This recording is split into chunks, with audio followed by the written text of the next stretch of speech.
Hi friends, ഞാൻ നിങ്ങളുടെ സുനില രാകേഷ്. ഇന്നത്തെ എൻ്റെ വീഡിയോ ജന്മാഷ്ടമി റിലേറ്റഡ് ആണ് കേട്ടോ. ഞാൻ മുന്നേ ഒരു വീഡിയോയിൽ ഇട്ടിട്ടുണ്ടായിരുന്നു ഡാക്കോർ അമ്പലത്തിലേക്ക് നടന്നു പോണതൊക്കെ. ആ വീഡിയോയുടെ റിലേറ്റഡ് ആയിട്ടുള്ള ഇതാണ്. ആ അമ്പലത്തിൻ്റെ അടുത്തുള്ള പാർക്കിങ്ങും പഴയ ബിൽഡിങ്ങൊക്കെ ഇനി കാണുന്നത് കേട്ടോ. ഇത് കുറേ കൊല്ലം പഴക്കമുള്ള ഒരു അമ്പലമാണ്. ജന്മാഷ്ടമി പ്രമാണിച്ച് ഇതേ ദൂരദർശൻകാരൊക്കെ വണ്ടിയൊക്കെ കൊണ്ടുവന്ന് സെറ്റ് ചെയ്യുന്നതാണ് ഈ കാണുന്നത് കേട്ടോ. കുറേ ചാനലുകാരൊക്കെ ഉണ്ടായിരുന്നു. ദൂരദർശൻ്റെ വണ്ടിയുടെ അടുത്താണ് ഞങ്ങൾ വണ്ടി വെച്ചത്. അപ്പോൾ അതിൻ്റെ അങ്ങനെ വീഡിയോ എടുത്തു എന്നുള്ളൂ. പിന്നെ നമ്മുടെ നാട്ടിൽ ഗുരുവായൂർ അമ്പലത്തിൽ, തൃപ്പയാർ അമ്പലത്തിൽ, വേറെയുള്ള അമ്പലങ്ങളിലൊക്കെ അങ്ങനെ സൈഡിൽ കച്ചവടങ്ങളൊക്കെ കാണില്ലേ, അതുപോലത്തെ കച്ചവടങ്ങളാണ് ഇവിടുത്തെ കാണുന്നത് കേട്ടോ. നമ്മുടെ നാട്ടിലത്തെ അപേക്ഷിച്ച് ഇവിടുത്തെ കച്ചവടങ്ങളൊക്കെ കാണുമ്പോൾ ഒരു വ്യത്യാസമുണ്ട്. അപ്പോൾ അതാണ് ഞാൻ ഇങ്ങനെ എൻ്റെ ഫ്രണ്ട്സായിട്ടൊന്ന് ഷെയർ ചെയ്യാമെന്ന് വിചാരിച്ചിട്ട് കടകളുടെയൊക്കെ വീഡിയോ എടുത്തത് കേട്ടോ.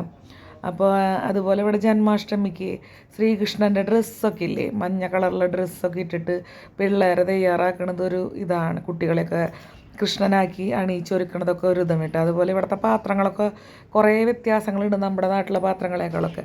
അപ്പം ഞാൻ കുറേ പാത്രങ്ങളൊക്കെ പ്രാവശ്യം പോയപ്പോൾ വാങ്ങിച്ചു കൊണ്ടുവന്നു കേട്ടോ. അതുപോലെ തന്നെ ഇവിടെ എല്ലാവരുടെ വീട്ടിലും ശ്രീകൃഷ്ണൻ ഉണ്ടായിരിക്കും. നമ്മുടെ നാട്ടിലെ കൃഷ്ണനല്ല, ഇത് ഞാൻ പറഞ്ഞ തുണികൾ കണ്ടാക്കി എടുക്കണത്.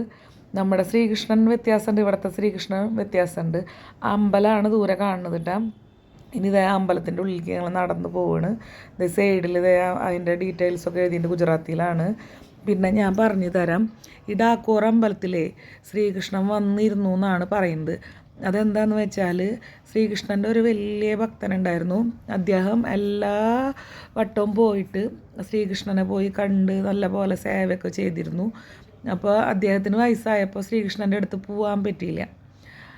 അപ്പോൾ ഇത് രാധേ രാധേന്ന് ഇവിടുത്തെ അമ്പലങ്ങളിൽ രാധേ രാധേ എല്ലാ ഇതും ഇങ്ങനെ ഏത് അമ്പലത്തിൽ പോയെങ്കിൽ അത് എഴുതി നമ്മുടെ നെറ്റിമതാക്കി തരിക. അതാണ് ഈ കാണുന്നത് കേട്ടോ. അപ്പോൾ ആ ഭക്തൻ എന്താ പറയുക, ശ്രീകൃഷ്ണനോട് പറഞ്ഞു, ഭഗവാനെ എനിക്ക് എല്ലാ വട്ടം വരുന്ന പോലെ ഇപ്രാവശ്യം അങ്ങനെ കാണാൻ വരാൻ പറ്റണില്ല. ഞാൻ ഇവിടെ അടുത്ത് വല്ലതായിരുന്നെങ്കിൽ ഞാൻ അങ്ങനെ വന്ന് കണ്ടേനെന്ന് പറയും. അങ്ങനെ ആ ഭക്തന് വേണ്ടി ശ്രീകൃഷ്ണൻ ദ്വാരകയിൽ നിന്ന് ഡാക്കോർ വന്നിരുന്നു എന്നാണ് പറയുന്നത് കേട്ടോ. അതുപോലെ തന്നെ ഡാക്കോറിലെ അമ്പലത്തിൻ്റെ ഇരുന്ന സ്ഥലത്താണ് ഈ പണ്ട് എന്താ പറയുക, നമ്മുടെ ദ്വാപര യുഗത്തിൽ ശ്രീകൃഷ്ണൻ ജീവിച്ചിരുന്ന കാലത്തെ രുക്മിണിയുടെയും ശ്രീകൃഷ്ണൻ്റെയും കല്യാണം കഴിഞ്ഞ ഒരു സമയത്തൊക്കെ ശ്രീകൃഷ്ണൻ കാല്യവൻ എന്ന് പറഞ്ഞിട്ട് ഒരു രാജാവായിട്ട് യുദ്ധം നടന്നിരുന്നു. ആ ഒരു കഥയായിട്ട് ബന്ധപ്പെട്ടിട്ട് ഞാൻ മുന്നത്തെ ഒരു വീഡിയോയിൽ ഞാൻ പറഞ്ഞിരുന്നു. അന്ന് ഞാൻ പറഞ്ഞില്ലേ, ആൾക്കാരൊക്കെ നടന്ന് അമ്പലത്തിൽ പോകണതൊക്കെ ഹോളി കളിക്കാനായിട്ട്. ആ അമ്പലമാണിത്. അപ്പോൾ അന്ന് ഹോളി കളിക്കാൻ പോണ കഥ പറഞ്ഞപ്പോൾ ഞാൻ പറഞ്ഞിരുന്നു ശ്രീകൃഷ്ണന് രൺചോർന്ന് വിളിക്കുക ഈ അമ്പലത്തിൽ നിന്നൊക്കെ. അതെന്താണെന്ന് വെച്ചാൽ ശ്രീകൃഷ്ണൻ യുദ്ധഭൂമി വിട്ടെറിഞ്ഞ് ഓടിപ്പോയി എന്നാണ് പറയുന്നത്. അത് യുദ്ധഭൂമി വിട്ട് ഓടിപ്പോകാനൊരു കഥയുണ്ട്. അതെന്താണെന്ന് വെച്ചാൽ കാല്യവൻ എന്ന് പറഞ്ഞ രാജാവ് ഭയങ്കര ശക്തിവാനായിരുന്നു. അദ്ദേഹത്തിനെ തോൽപ്പിക്കാൻ ആർക്കും പറ്റില്ലായിരുന്നു കേട്ടോ. അപ്പോൾ ഇത് അദ്ദേഹത്തിനെ കൊല്ലാൻ എന്നുള്ള നിയോഗമുള്ളത് ഒരു മുനിക്കായിരുന്നു. ആ മുനി ഒരു ഗുഹയുടെ തപസ് ചെയ്തിരുന്നു യുഗങ്ങളായിട്ട്.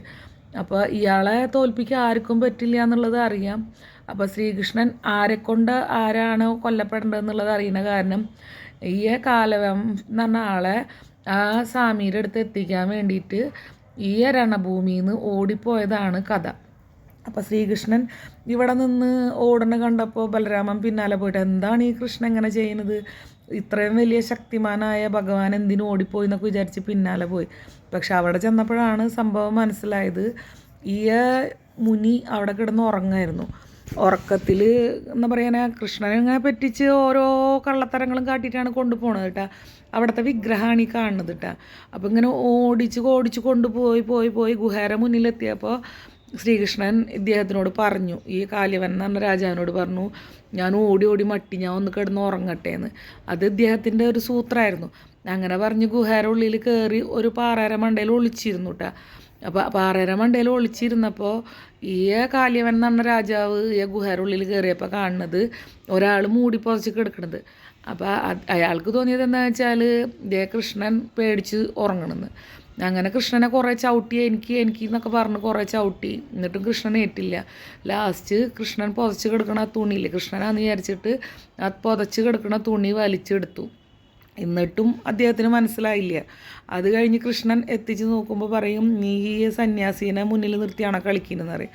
പക്ഷേ ഈ സന്യാസിക്ക് ഇത്രയും കാലത്തെ തപസ് കണ്ണടച്ചുള്ള ആ ഒരു ഇത് കാരണം ആ എന്താ പറയുക പ്രഥമ ദൃഷ്ടിയിൽ ആ സന്യാസിയുടെ കണ്ണിൻ്റെ ആ പ്രഥമ ദൃഷ്ടി ഉണ്ടല്ല, അതുകൊണ്ട് ഇയാൾ ഭസ്മമായി പോയി എന്നാണ് പറയുന്നത്.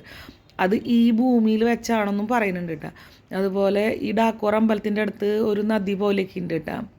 പിന്നെ ഇവിടെ ഞാൻ പറഞ്ഞില്ലേ കൃഷ്ണനെയൊക്കെ വെച്ച് പൂജിക്കല്ലായിരുന്നു. ഇത് കൃഷ്ണൻ്റെ എന്താ പറയുക ഓർണമെൻറ്റ്സ്, തുണി, ഇതൊക്കെ കാണുന്നത് കേട്ടോ. ഇപ്രാവശ്യം അമ്പലത്തിൽ പോയപ്പോൾ ഞാനും വാങ്ങിച്ചു ഒരു കൃഷ്ണനെ.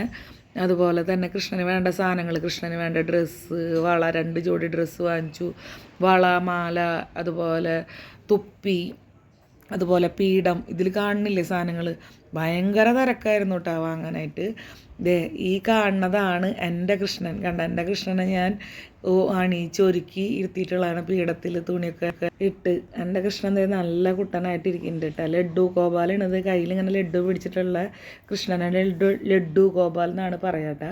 പിന്നെ പിന്നിലുള്ള കൃഷ്ണനെ നിങ്ങൾ മുന്നിൽ കണ്ടിട്ടില്ലേ രക്ഷാബന്ധന്? ഈ 2 കൃഷ്ണന്മാരും ഇപ്പോൾ 3ാമതൊരു കൃഷ്ണനായ എൻ്റെ കയ്യിൽ.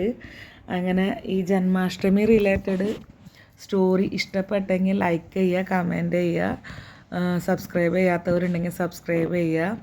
എന്തെങ്കിലും എൻ്റെ ചാനലിനെ പറ്റിയിട്ടുള്ള അഭിപ്രായങ്ങളുണ്ടെങ്കിൽ അഭിപ്രായങ്ങൾ കമൻറ്റായി ഇടണേ. അപ്പോൾ ഇതുവരെയ്ക്ക് തന്ന എല്ലാ സപ്പോർട്ടിനും ഒരുപാട് നന്ദിയുണ്ട്. ഹാപ്പി ജന്മാഷ്ടമി. എൻ്റെ സ്കൂളിൽ നടന്ന സെലിബ്രേഷൻ ഞാൻ ഇടുന്നതായിരിക്കും കേട്ടോ.